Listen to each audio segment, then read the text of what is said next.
नमस्कार, स्वागत है आपका अपना जिला के प्राइम बुलेटिन में। मैं हूं अकरम जैदी। आइए नजर डालते हैं मेरठ और आसपास के शहरों की बड़ी खबरों पर।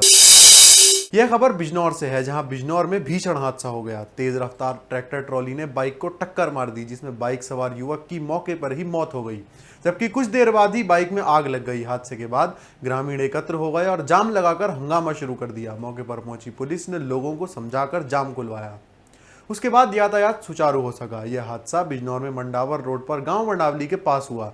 गांव गजरौला शिव निवासी 21 वर्षीय मोनू मुजफ्फरनगर में अपने परिवार के साथ रहता था। शनिवार को मोनू अपने पिता की दवाई लेने गजरौला शिव आया था। दवाई लेने के बाद वह बाइक से वापस मुजफ्फरनगर जा रहा था। बताया जाता है कि जैसे ही वह मंडावली गांव के पास पहुंचा, तभी तेज रफ्तार ट्रैक्टर ट्रॉली ने बाइक को जोरदार टक्कर मारी।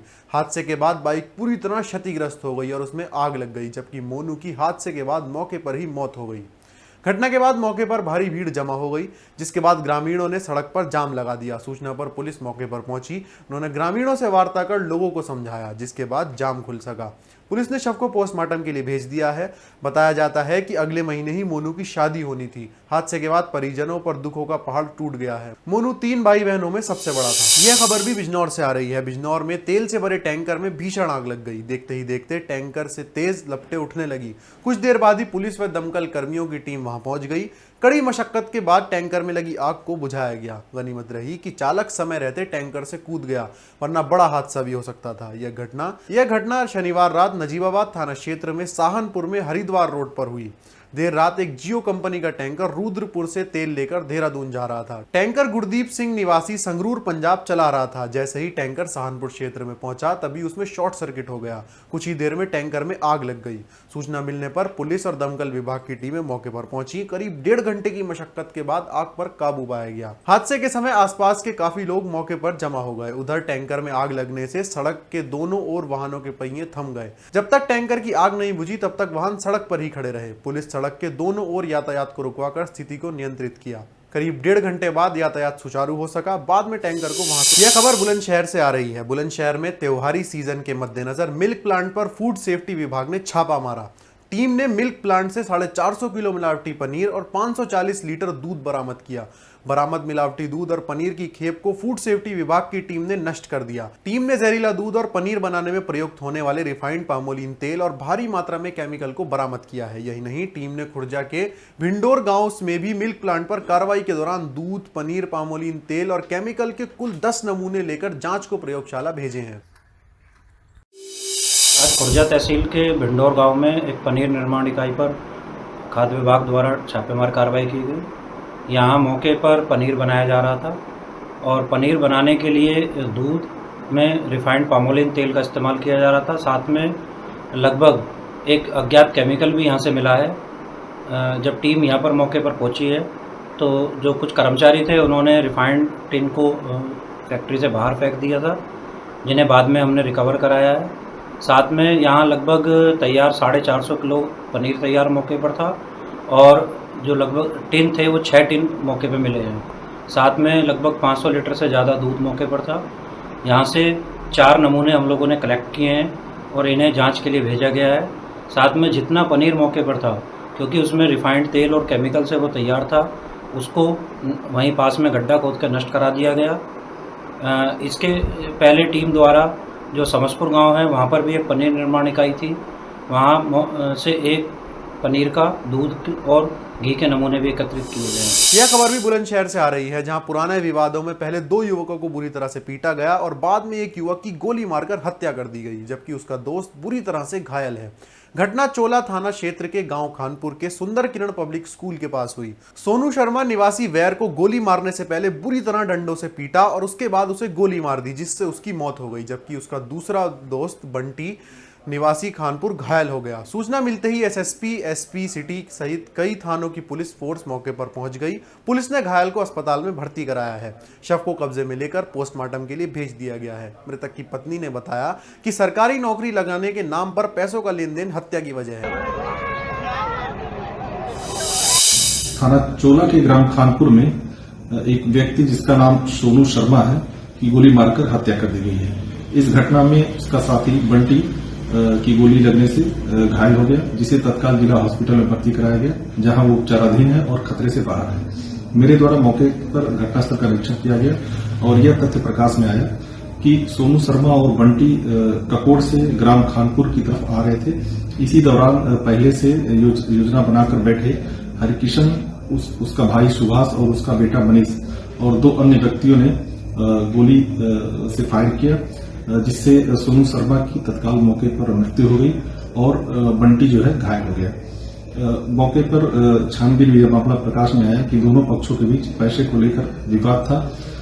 शव को कब्जे में लेकर पंचायतनामा भरा जा रहा है और उसे पोस्टमार्टम के लिए भेजा जा रहा है। मृतक के परिजनों द्वारा तहरीर दी जा रही है। इस संबंध में तत्काल मुकदमा पंजीकृत कर अभियुक्तों की गिरफ्तारी हेतु पुलिस टीमें लगा दी गई हैं। शीघ्र ही विधिक कार्रवाई की जाएगी। ये बड़ी खबर बागपत से आ रही है, जहां बागपत के गंगनौली गांव में हुए तीरे हत्याकांड की गुत्थी सुलझ गई है। मस्जिद परिसर में मुफ्ती की पत्नी और 2 बच्चियों की बेरहमी से हत्या का पुलिस ने खुलासा कर दिया है। चौंकाने वाली बात यह है कि इस वारदात को अंजाम देने वाला कोई बाहरी नहीं बल्कि मस्जिद में पढ़ने वाले 2 नाबालिग छात्र निकले, जिनकी उम्र महज 15 से 16 साल बताई जा रही है। मामला बागपत के दोहट थाना क्षेत्र के गंगनौली गांव का है, जहां शुक्रवार को मस्जिद परिसर में बने कमरे से मुफ्ती इब्राहिम की पत्नी इसराना और उनकी 2 बेटियां सोफिया व सुमैया के खून से लथपथ शव बरामद हुए थे। वारदात के बाद से ही पूरे इलाके में सनसनी फैल गई थी। पुलिस ने जब मस्जिद के सीसीटीवी डीवीआर को जांच के लिए लैब भेजा तो खुलासा हुआ कि एक नाबालिग लड़का कैमरे को बंद करता हुआ दिखाई दे रहा है। शक के आधार पर पुलिस ने उसे पकड़कर पूछताछ की, जहां उसने अपने साथी के साथ मिलकर यह निर्मम हत्या की पूरी कहानी बता दी। दोनों नाबालिग मस्जिद में दीनी तालीम लेने आया करते थे। कभी मुफ्ती इब्राहिम पढ़ाते थे तो कभी उनकी पत्नी इसराना। मुफ्ती के डांटने और मारपीट करने से दोनों किशोर नाराज थे और इसकी रंजिश में उन्होंने परिवार को खत्म करने की योजना बना ली। शनिवार को जब उन्हें पता चला कि मुफ्ती अफगानिस्तान के विदेश मंत्री से मिलने देवबंद गए हैं तो दोनों दोपहर में मस्जिद पहुंचे और राजमिस्त्री के काम में इस्तेमाल होने वाली बिसौली को उठा लिया। पहले उन्होंने इसराना पर हमला किया और जब 2 बच्चियों ने शोर मचाने की कोशिश की तो उन पर भी वार कर हत्या कर दी। हत्या के बाद दोनों आरोपी गांव के पास ही घूमते रहे, लेकिन पुलिस की पैनी नजर और तकनीकी जांच से वो ज्यादा देर तक नहीं बच पाए। दोनों नाबालिगों से हत्या में प्रयुक्त हथियार भी बरामद कर लिया गया है। हमने हमारी मांग जाती है उसका मालिक आ जाएगा लेके चले जाइए। हमने अफसर बड़े साहब को बोला, मगर इसका मालिक आ जाएगा जी, बुढ़ाना आ लिया। ये कहने लगे सब नीचे तो सब बैठ जाओ, सब गांव वाले काट दिया और उठाकर चल पड़े। हमारा हंगामा आता है, उसका मालिक आ जाता है, हम लेकर चले। 4 साल के करीब और 2-3 साल हो गए जिससे यहाँ पड़ा। कोई रंजिश नहीं, हम तो इनके रिश्तेदार, हम तो आए थे इनके पता लेने के लिए। यहाँ कोई नहीं था, हम जब आए देख के यहाँ तो बुरा हाल हो रहा है। 2 बच्चे थे, एक घरवाली थी जिसके सिर्फ सर पीट रखा था। ये देख खंड दी हमें धार ये सिर पीट रहा था, जिसका पिलपिला होता है। एक बच्ची में जीविता लेके आए नीचे, इतना वो भी खत्म हो गया। एक 5 साल के, एक 7 साल के। भाई हम तो उसके जांची को पकड़ना चाहिए, ये उस पर कार्रवाई। हाँ। दिनांक 11 अक्टूबर 2025 को थाना दोगट अंतर्गत ग्राम गांगनौली में सूचना मिली कि एक मस्जिद जिसके ऊपर एक कमरे पर मस्जिद के मुफ्ती साहब अपने पत्नी और 2 बच्चों के साथ रहते थे और मुफ्ती कहीं किसी काम से बाहर गए हुए थे, तो वहां पर उनकी पत्नी और दोनों बच्चों का शव मिला।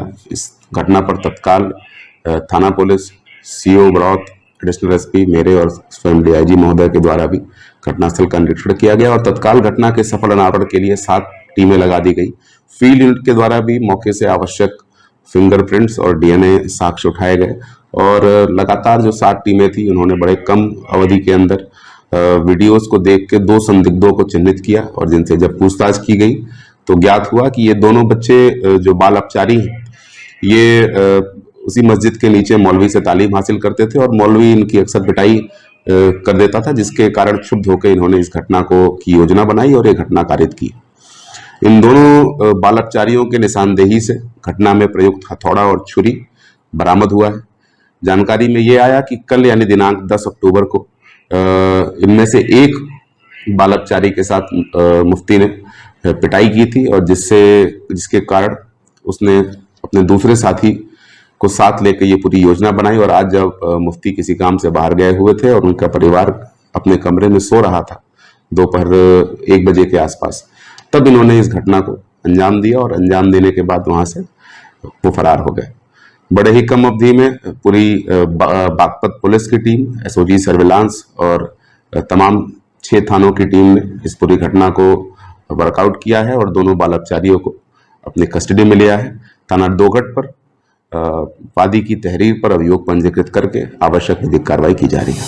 यह खबर मेरठ से आ रही है। भारतीय जनता पार्टी प्रधानमंत्री नरेंद्र मोदी के स्वदेशी अभियान को आगे बढ़ाने के लिए 25 सितंबर से आत्मनिर्भर भारत संकल्प अभियान की शुरुआत हुई थी, जो 25 दिसंबर को समाप्त होगा। इसके तहत भाजपा कार्यकर्ता घर घर पर स्वदेशी का संदेश पहुंचाएंगे। साथ ही हस्ताक्षर अभियान, सेमिनार, महिला युवा सम्मेलन, स्वदेशी मेले और रथ यात्रा भी निकाली जाएगी। यह बातें शनिवार को भाजपा के राज्य मंत्री दिनेश खटीक ने प्रेस वार्ता में कही। गंगानगर में भारतीय जनता पार्टी के द्वारा आयोजित कार्यशाला के माध्यम से आत्मनिर्भर भारत संकल्प अभियान को लेकर प्रेस वार्ता में भाजपा जिला अध्यक्ष शिव कुमार राणा ने कहा कि स्वदेशी का अर्थ केवल वस्तुओं का उपयोग नहीं, बल्कि यह हमारी भाषा, संस्कृति, पहनावे और रीति रिवाजों से भी जुड़ा है। वहीं जिला पंचायत अध्यक्ष गौरव चौधरी ने कहा कि आत्मनिर्भर का मतलब है कि हम अपने देश में बनी चीजें खरीदें और निर्यात बढ़ाएं। संकल्प लिया था जो राष्ट्रपिता महात्मा गांधी के सपनों को आगे। ऐसा है, बहुत दिन से बहन जी आपको पता है कि 1947 के बाद जो सरकारें रही हैं उन्होंने विदेशी ताकतों का यहाँ पैर जमाया था विदेशी बाजारों में। और आप ये मानिएगा कि हमारे देश के अंदर जो विदेशी प्रोडक्ट बिकते थे, स्वदेशी की तरफ उसको भारतीय जनता पार्टी की सरकार ले जाने का काम कर रही है। धीरे धीरे लोगों को पता चलेगा। और जो हमारे आपने देखा होगा अभी स्वदेशी मेला जो मेरठ में लगा है, उसके अंदर जो प्रोडक्ट घर के अंदर बहनों ने, हमारे नौजवानों ने बनाए हैं, उनकी कीमत उनसे कम है और बाजार के अंदर वो जारी है, उसको ले भी रहे हैं लोग।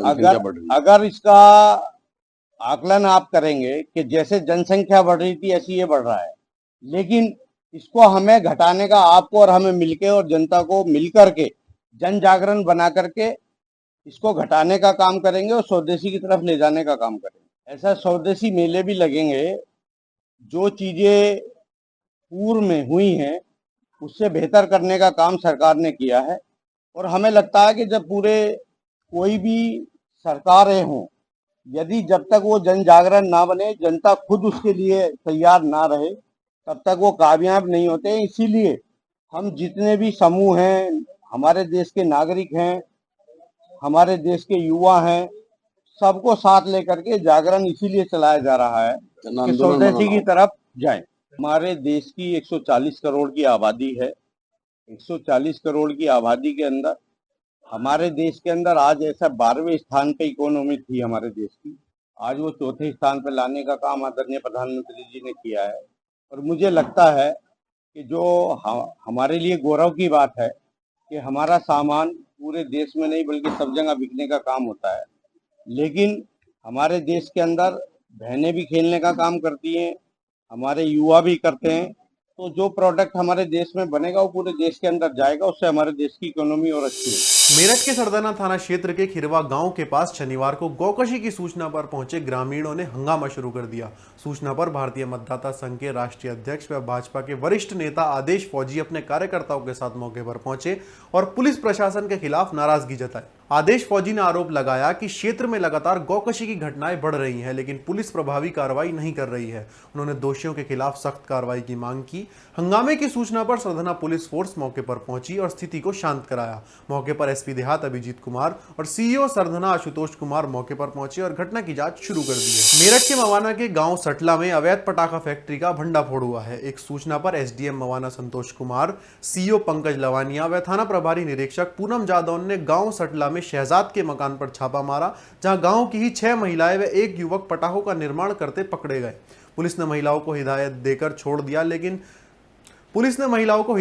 छोड़ दिया, जबकि युवक अदनान पुत्र नसीम को गिरफ्तार कर लिया। साथ ही फायर ब्रिगेड की गाड़ी बुलाकर बरामद पटाखों को गुप्त स्थान पर नष्ट करा दिया और शहजाद के मकान को भी सील कर दिया है। मौके से 24 किलो बने पटाखे, 6 प्रेशर मशीन, 24 बोरे अधबने पटाखे व तैयार पटाखे 21 बोरे बरामद किए गए हैं। मेरठ के चौधरी चरण सिंह यूनिवर्सिटी के हॉस्टल के कुछ वीडियो वायरल हो रहे हैं, जिसमें छात्र पेट्रोल बम फोड़ते नजर आ रहे हैं। जानकारी मिलने पर विश्वविद्यालय प्रशासन ने छात्रावास में रह रहे छात्रों को नोटिस जारी किया है। छात्रों की पहचान भी सीसीटीवी और छात्रों की ओर से इंटरनेट मीडिया पर प्रसारित वीडियो से की जा रही है। बताया जा रहा है कि पहचान कर छात्रों पर कार्रवाई की जाएगी। दरअसल मामला मेरठ के चौधरी चरण सिंह विश्वविद्यालय के पंडित दीनदयाल उपाध्याय छात्रावास का है, जहां पर पेट्रोल बम बनाकर फोड़े गए, जिनकी वीडियो सोशल मीडिया पर अपलोड भी की गई। और अब वो वायरल हो रही है। सीसीएसयू के छात्रावास के छात्रों ने पॉलिथीन में पेट्रोल भरा और आग लगाकर धमाके किए। इसके बाद छात्र उसके आसपास नाचते घूमते भी नजर आ रहे हैं। मेरठ में समीक्षा पंचायत में भारतीय किसान यूनियन ने तय किया है कि 17 अक्टूबर से मेरठ के डीएम कार्यालय का घेराव किया जाएगा। दीपावली व अन्य त्योहार यहीं मनाए जाएंगे।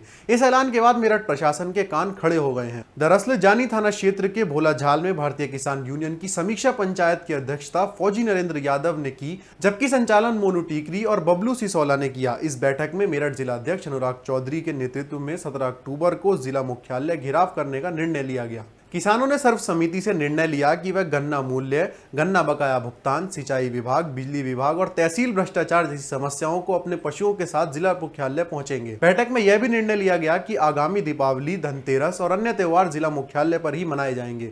जिला अध्यक्ष अनुराग चौधरी ने गन्ना मूल्य वृद्धि और भुगतान सुनिश्चित कराने, सिंचाई और बिजली विभाग की समस्याओं के समाधान और तहसील में भ्रष्टाचार रोकने के लिए आंदोलन करने का भरोसा दिया। बैठक में लगभग 50 गाँव के अध्यक्ष और किसान मौजूद रहे। बच्चा पार्क स्थित Saint John senior secondary school for girls में अतुल्य भारत विषय पर कला, रंगोली और सामाजिक विज्ञान प्रदर्शनी का आयोजन उत्साह पूर्वक किया गया। इस दौरान मुख्य अतिथि के रूप में मेरठ सदर की क्षेत्र अधिकारी नवीना शुक्ला और प्रधानाचार्य अर्षा विल्फ्रेड ने कार्यक्रम का शुभारंभ किया। प्रदर्शनी में छात्राओं ने पेपर क्राफ्ट, प्राकृतिक वस्तुओं से बनी सजावटी चीजें, मॉडल्स और पेंटिंग्स के माध्यम से भारत की संस्कृति, नारी सशक्तिकरण और विविधता को शानदार तरीके से प्रस्तुत किया। रंगोली प्रतियोगिता में छात्राओं की रचनात्मकता और रंग संयोजन ने सभी को प्रभावित किया। जूनियर वर्ग में एम्स हाउस प्रथम, इंडिगो हाउस द्वितीय, जबकि सीनियर वर्ग में क्रिम्सन हाउस प्रथम और एमरल्ड हाउस द्वितीय स्थान पर रहा। इस दौरान मुख्य अतिथि नवीना शुक्ला ने छात्रों की कला और प्रतिभा की सराहना करते हुए कहा कि भारत की नई पीढ़ी अपनी